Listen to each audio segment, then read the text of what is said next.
Hello,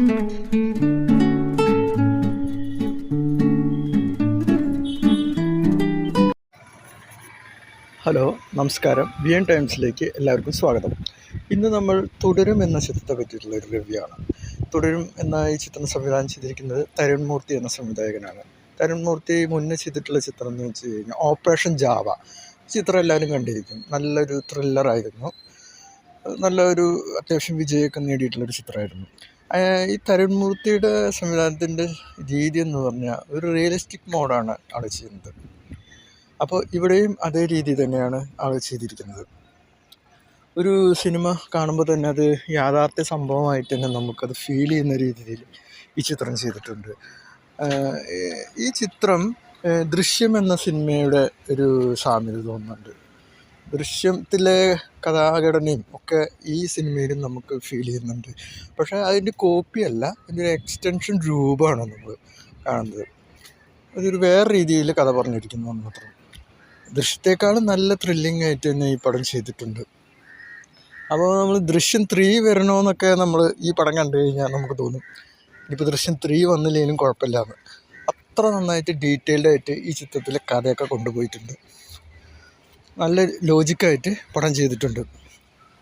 പിന്നെ ഇതിൽ എടുത്തു പറയുന്നത് മോഹൻലാൽ, ശോഭന, അവരുടെ കൂട്ടുകെട്ട്, ഇവരുടെ സിനിമകളെന്ന് വെച്ച് കഴിഞ്ഞാൽ എല്ലാവർക്കും ഇഷ്ടമാണ്. ഇവരുടെ ജോഡി എല്ലാവർക്കും ഇഷ്ടമാണ്. ഇത് മോഹൻലാലും ശോഭന എന്നൊക്കെ കേൾക്കുമ്പോൾ നമുക്ക് അത് വിചാരിക്കും ഇത് ഗ്രാമീണ പശ്ചാത്തലമുള്ള സിനിമയാണ്, അല്ലെങ്കിൽ സത്യന്തിക്കാട് മോഡലുള്ളൊരു ചിത്രമാണെന്ന് നമുക്ക് തോന്നും. സത്യത്തിൽ അങ്ങനെയല്ല. ഈ ചിത്രം പക്ക ഒരു ക്രൈം ത്രില്ലറാണ്. അപ്പോൾ അതിൻ്റെ ഒരു രീതിയിലാണ് ഈ ചിത്രം കൊണ്ടുപോയിരിക്കുന്നത്.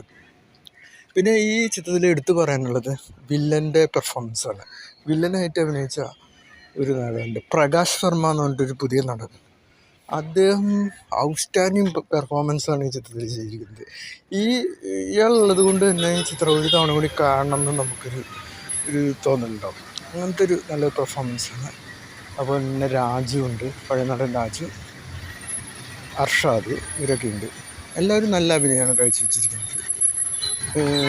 ബാക്ക്ഗ്രൗണ്ട് മ്യൂസിക് കേൾക്കുന്നത് ഒരു ന്യൂജൻ ചിത്രം തന്നെയാണ് ഫീൽ ചെയ്യുന്നത്. ന്യൂജൻ രീതിയിലുള്ള ഒരു സിനിമയായിട്ടാണ് നമുക്ക് ഫീൽ ചെയ്യാം. മൊത്തത്തിൽ നല്ല രീതിയിലുള്ള ക്യാമറ വർക്കും എല്ലാം നന്നായിട്ടുണ്ട്.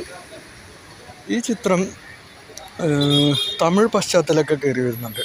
എൻ്റെ തമിഴ് കൾച്ചറായിട്ടുള്ളൊരു ലിങ്കൊക്കെ ആയിട്ട് വരുന്നുണ്ട്. എന്നാലും ഇത് രണ്ട് തരം എല്ലാവർക്കും ഇഷ്ടപ്പെടുന്ന പടമാണ്. ഈ ചിത്രം വൻ വിജയമാണെന്ന് എനിക്ക് തോന്നുന്നു.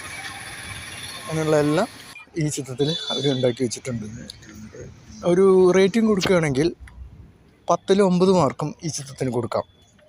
അത്രയ്ക്ക് നല്ലൊരു സൂപ്പർ ഫിലിമാണ്.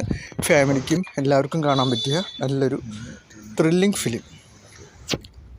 ഓക്കെ.